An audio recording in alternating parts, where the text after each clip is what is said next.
In the heart of an African village, there was a man named Kofi, who was infamous for one unsettling habit. Whenever a funeral procession passed by, Kofi would laugh uncontrollably.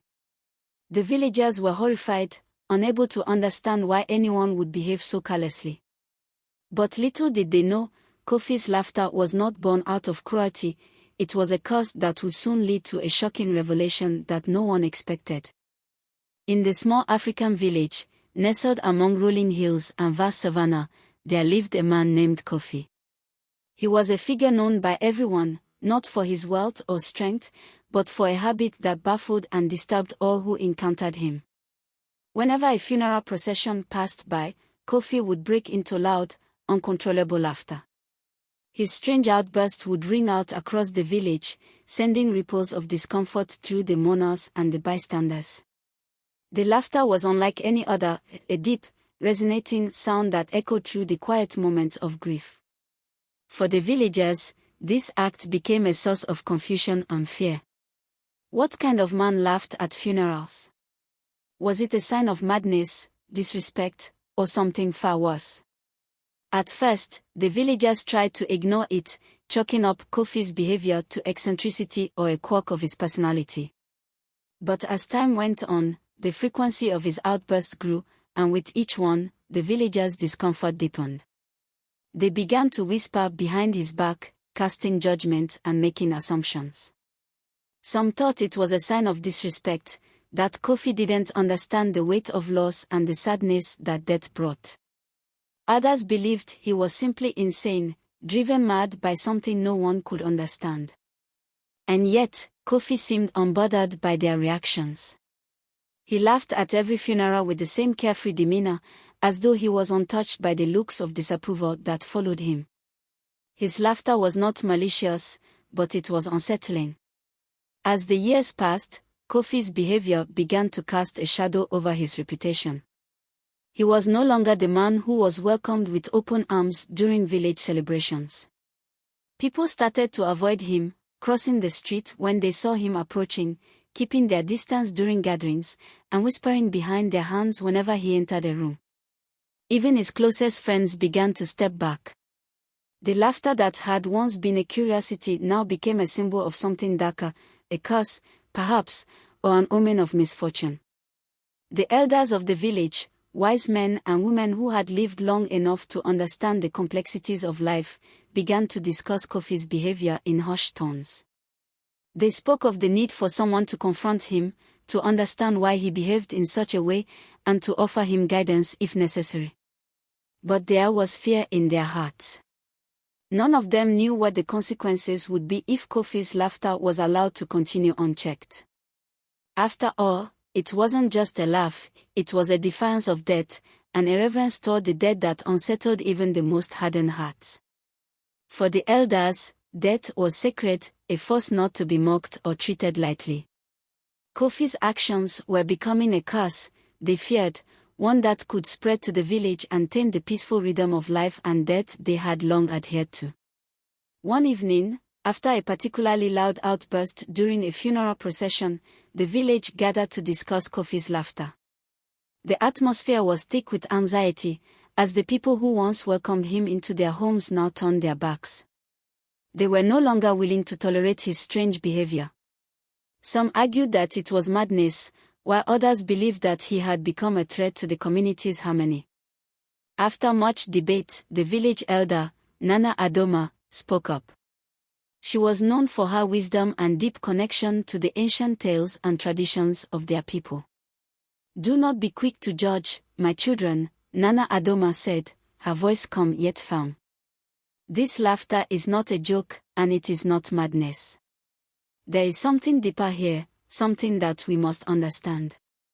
I have heard of such things before in the old stories, tales passed down by our ancestors. There are times when a man mocks death so forcefully, so repeatedly, that he is cursed to laugh at the dead forever. His laughter becomes a burden, a symbol of his defiance of what cannot be defied. If we do not intervene, this curse will consume him, and it will spread to all who are near." The villagers listened in stunned silence as Nana Adoma spoke. Her words were like a cold breeze, sweeping away any doubt about the severity of Kofi's behavior. It was a curse, not just a quirk.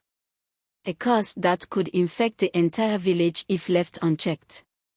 The elders, with grave faces, agreed that something had to be done. But no one knew what that something should be. How could they break the curse without making things worse? How could they help Kofi when he seemed so content in his strange habit? The next day, Kofi wandered through the village as usual, laughing under his breath as he passed a group of mourners. His laughter echoed through the air, and the villagers' discomfort grew once more. But as Kofi walked, a strange feeling settled within him. For the first time in his life, he began to wonder why he laughed. It wasn't something he had ever questioned before. It was just a part of him, like his breath or heartbeat. But now, as he looked at the faces of the mourners, their sadness and their loss, something shifted within him.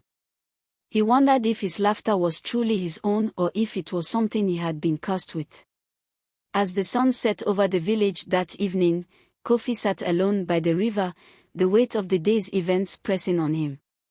He had heard the whispers, the accusations, and the warnings, but now, as he sat by the calm water, he realized he didn't understand why he laughed. It was as if the laughter was something that controlled him, not the other way around. He had to find out the truth behind his behavior. And so, Kofi made a decision.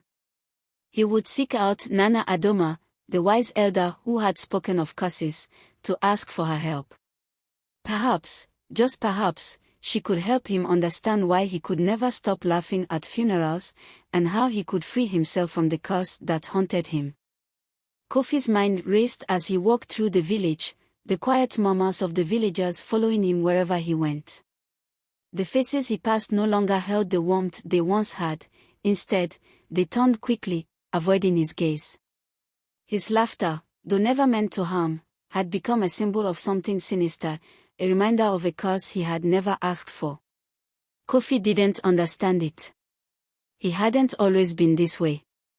Once, he had been well-liked, known for his humor and lively spirit. But that was before the funerals. Before the laughter took over. As the years went on, Kofi had become more and more isolated, his social interactions reduced to the bare minimum. He had once been welcomed into homes with open arms, treated with respect and kindness, but now, people avoided him. No one would speak to him without fear, and the children, who once loved to hear his jokes, now ran away when he approached. Kofi's own family had distanced themselves. His wife, whom he loved dearly, had tried her best to endure his strange behavior, but even she could not pretend that things were normal anymore. They had long since stopped sharing a bed, and their conversations had turned into awkward exchanges, filled with discomfort and uncertainty. But Kofi wasn't mad. He wasn't cruel. He was simply caught in something he couldn't explain. The laughter began years ago when he had first witnessed a funeral procession. He had tried to hold it back, to stop himself from laughing, but the laughter had escaped him, bubbling up from deep within him, as if something else had taken control. It wasn't disrespect, it wasn't meant to be cruel. It was an uncontrollable force, a compulsion that he had tried, time and time again, to suppress, but it always broke through. Now, walking through the village, the weight of his actions pressed down on him. He could feel the villagers' eyes on his back, the judgment, the fear. It was no longer just a nuisance, it was a curse, something that had taken hold of him in a way he couldn't explain or understand. He couldn't run from it anymore. It had consumed him, and he knew that something needed to change. That was when the idea of speaking to Nana Adoma, the village elder, came to him.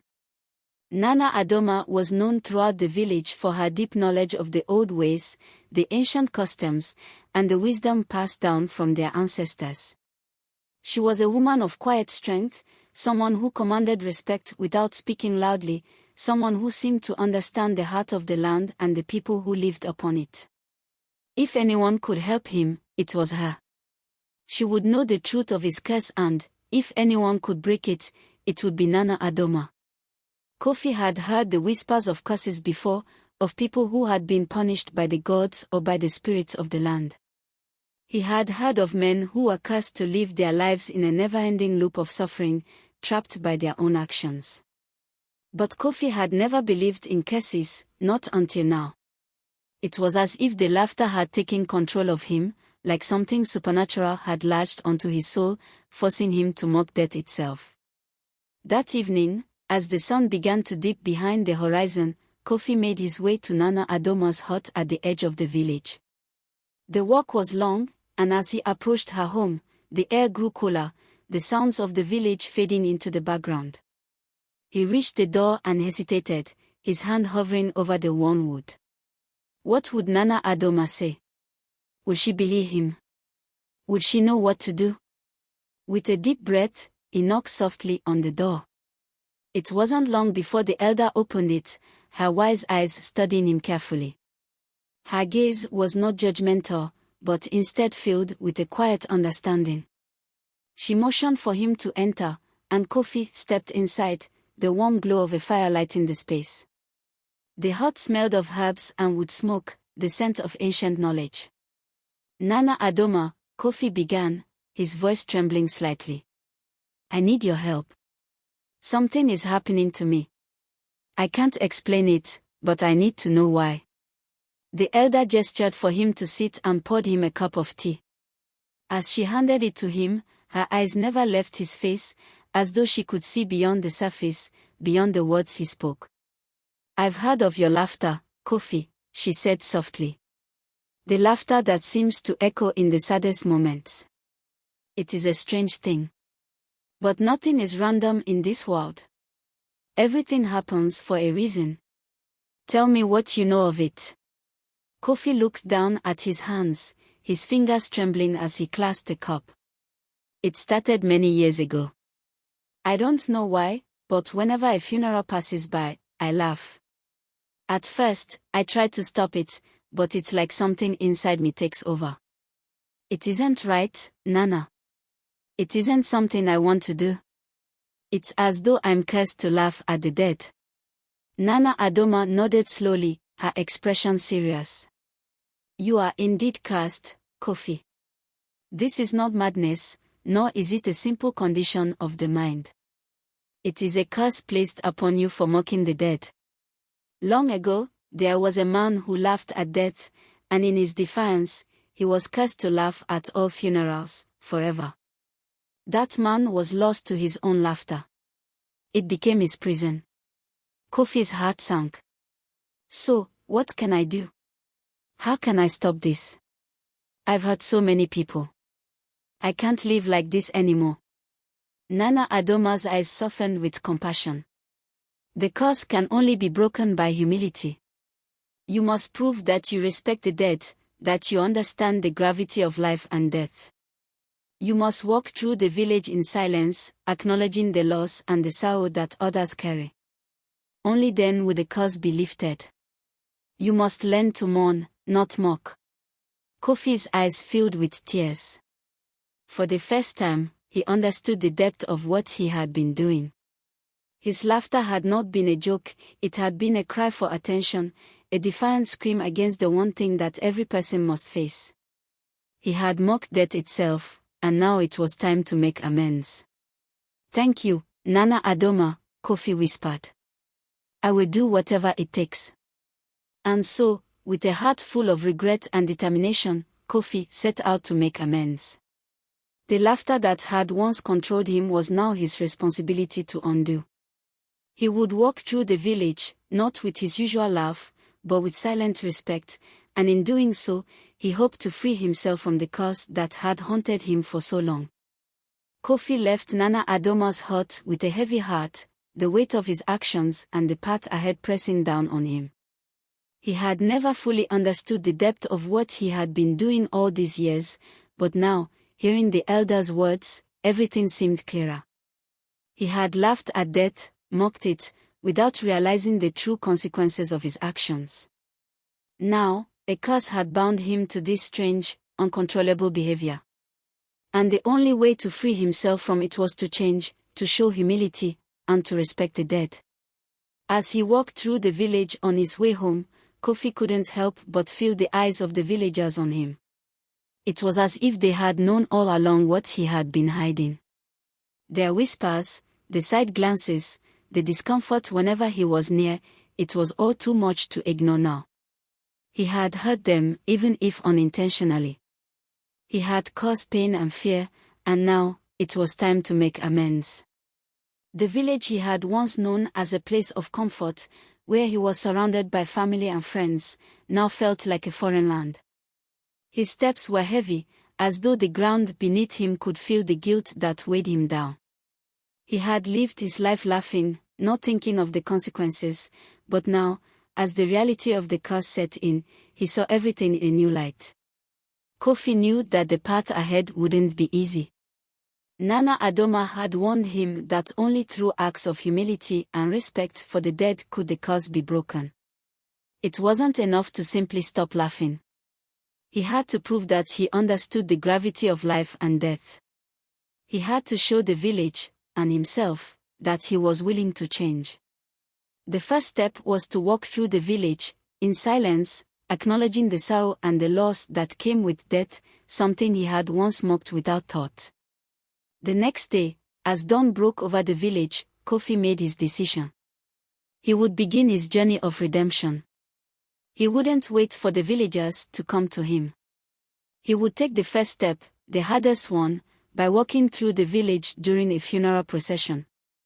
This, he believed, would be his first test. He had to show them that he was no longer the man who laughed at death but a man who respected the solemnity of loss. As the funeral procession passed through the village, Kofi stood at the edge of the crowd, his heart racing. He could feel the eyes of the mourners on him, their suspicion and judgment clear. But he couldn't back down now. He took a deep breath and stepped forward, into the procession, his face calm and somber, the laughter that had once bubbled inside him nowhere to be found. He walked with the mourners, his head bowed in silent respect. It was difficult at first, the old habit of laughter trying to rise within him, but Kofi fought it.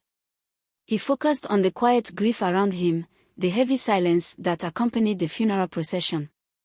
The mourners, seeing him walk in silence, began to ease their watchful eyes on him, their gazes softening. Kofi wasn't sure if they understood the significance of his actions, but he knew that this was the first step in proving himself. As the procession came to an end, Kofi felt a strange sense of peace wash over him. It was a small moment, but it was a start. For the first time in years, he had been able to face death without laughing, without defying it. He had respected it, and in doing so, he felt like a burden had been lifted from his heart. The curse hadn't broken yet, but this was progress. And for the first time in a long while, Kofi felt like he was on the right path.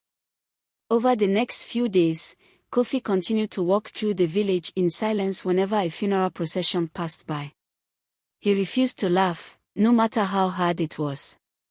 He visited the gravesites, spoke to the mourners, and offered his condolences. Every day, he performed small acts of respect, actions that were once foreign to him but now felt necessary. He learned to mourn with the people of the village, to share in their grief, and to offer comfort in the only way he knew how. The villagers watched him closely. Some still whispered behind his back, unsure of his intentions, while others began to see the change in him. Slowly but surely, the laughter that had once defined him began to fade into the background, replaced by the quiet strength that came with humility and respect. It wasn't an easy transformation, and Kofi knew he still had much to prove, but he was determined to show that he had learned his lesson. One afternoon, as Kofi sat by the village river, reflecting on the changes in his life, Nana Adoma came to visit him. She sat beside him, her eyes filled with wisdom and understanding. She had been watching his progress, and Kofi could tell that she was pleased with what she had seen. "You've made progress, Kofi," Nana Adoma said softly. "But there is still work to be done. The curse cannot be broken overnight, and it will take time for the village to truly believe that you have changed. But you are on the right path. Kofi nodded, his heart filled with gratitude for her guidance. He had never realized how much he had taken his life, his laughter, and the people around him for granted. But now, as he looked at the river and the village beyond, he understood. Life was precious, and death was not something to be mocked, but something to be respected. He knew he still had much to learn, but with each passing day, he felt the burden of the curse grow lighter. The villagers began to accept Kofi back into their lives, slowly but surely. He became known not for his laughter but for his compassion, his willingness to stand in silence with those who mourned, and his respect for the dead. Though the curse had not been fully lifted, Kofi had taken the first step toward redemption. He had proven that he could change, that he could learn from his mistakes, and that he was willing to put the past behind him. Kofi's journey was far from over, but for the first time in years, he felt a sense of peace. He had made amends for his past, and he was slowly but surely healing the wounds he had caused. The village, too, began to heal. They no longer saw Kofi as the man who laughed at funerals, but as someone who had learned the true meaning of life, death, and redemption. And in that, Kofi found his freedom. Kofi woke up the next morning with a sense of quiet resolve. The sun was barely rising, casting a soft, golden light over the village as it began to stir. He had been walking this path of redemption for weeks now, and although his heart was still heavy, he felt a sense of peace that had eluded him for years. Each day, the laughter that once controlled him seemed further away. It was no longer a part of his identity, and though the villagers still watched him with a cautious eye, Kofi knew he had to keep walking the path of change. The days passed slowly, and with each funeral procession that passed through the village, Kofi stood with the mourners. His steps were more deliberate now, his presence quieter, his heart more attuned to the grief around him. He had learned to stand in silence, his eyes filled with understanding, his heart filled with empathy. The village no longer seemed like a foreign place to him. It was his home, and the people who had once shunned him were beginning to accept him again, albeit slowly. One afternoon, as Kofi walked through the village, he saw an elder sitting under a large baobab tree, deep in conversation with a group of young men. The elder, known as Abina, was one of the wisest people in the village.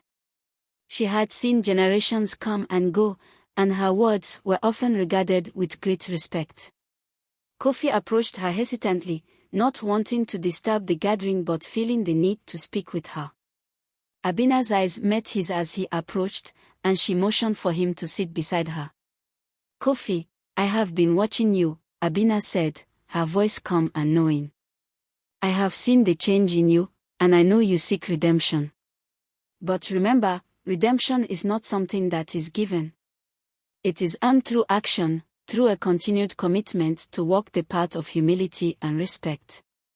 Kofi nodded, his heart racing as he sat beside her. Her words were sharp, but there was kindness in her tone.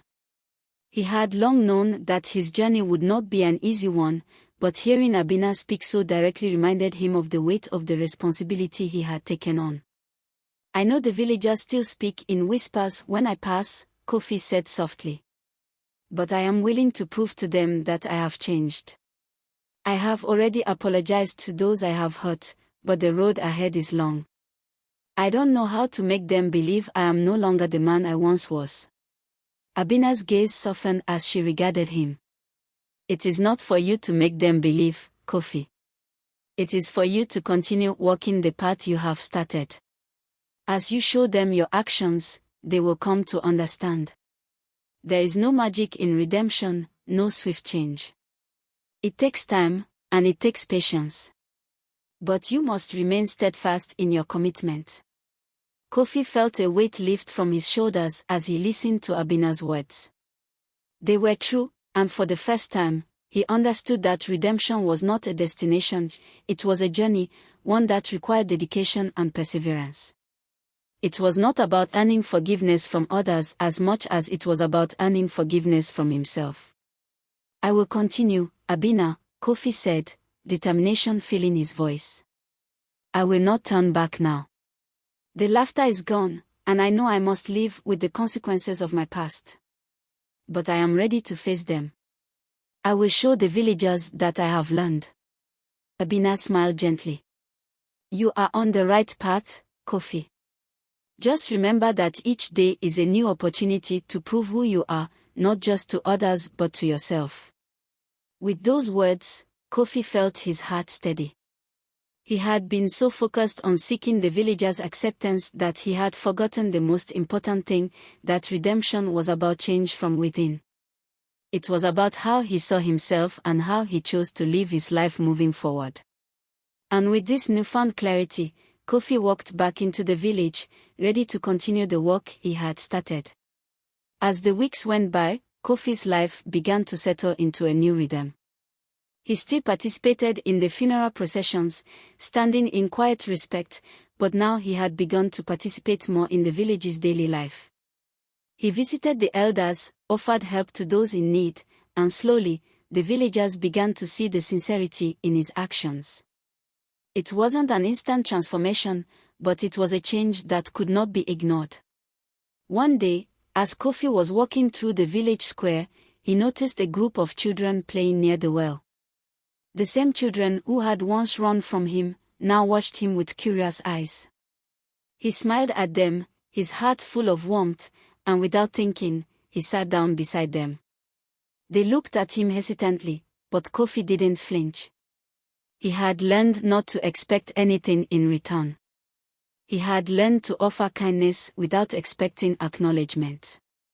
"Do you still laugh at funerals, Kofi?" one of the children asked innocently, the question carrying the weight of years of judgment. Kofi smiled softly, his eyes meeting theirs. "No," he said quietly, his voice full of sincerity. "I don't laugh anymore. I've learned that life and death are both sacred, and we must honor them with respect." The children nodded, their faces softening. Kofi had made progress, he could feel it. It wasn't about making them believe in his change, but about showing them with every action he took. He no longer needed to prove anything to them. What mattered was that he was no longer the man who laughed at funerals. He was someone else now, the man who understood the weight of his actions and the responsibility he carried. And though the journey ahead would still be long, Kofi was ready to face whatever came next. The laughter that once controlled him was gone, and in its place, there was only the quiet strength of a man who had learned the true meaning of life and death. As the sun set over the village that evening, casting a soft glow over the land, Kofi stood at the edge of the river once more, his heart at peace. The curse had not only been lifted, it had transformed him. And with each passing day, he knew he was becoming the man he was meant to be. The days following Kofi's quiet yet powerful actions felt like a new beginning for him. Each day, as the sun rose and the village began its daily routines, Kofi felt a renewed sense of purpose and clarity. He no longer walked with the heavy weight of his past actions on his shoulders, but with the quiet strength that came from truly understanding the consequences of his behavior and the path of redemption he had chosen. His steps were more grounded now, as though each one was affirming the commitment he had made to himself and to the village. The curse that once haunted him with every uncontrollable laugh had faded, and in its place was a man who had found peace not in the absence of laughter, but in the embrace of silence, respect, and humility. The villagers, though cautious at first, began to see the sincerity in his actions. They watched as Kofi approached funerals with reverence, as he offered support to grieving families, and as he quietly shared his condolences, never interrupting the solemnity of their loss. His change wasn't immediate, nor was it loud, but it was steady, and the villagers slowly began to warm to him once more. They could see that he had made an effort to evolve, to right the wrongs he had committed, and the atmosphere around him had shifted. Where once there had been whispers and sidelong glances, there was now a quiet acceptance. People no longer avoided him, and even the children, who once ran from him, had started to greet him with shy smiles. One afternoon, Kofi was walking near the village square when he saw a group of elders gathered in a circle. They were discussing something with intense focus, their voices low and thoughtful. Kofi approached them, his heart beating a little faster. It was no secret that the elders held the deepest wisdom of the village, and Kofi had always felt the weight of their judgment. He wasn't sure if they would ever truly forgive him for what he had done, but he was determined to try. Nana Adoma, the wise elder who had first spoken of the curse, noticed Kofi approaching. She gave him a small nod, acknowledging him before turning her attention back to the conversation. Kofi took a deep breath and walked closer, not knowing what to expect. "What brings you here, Kofi?"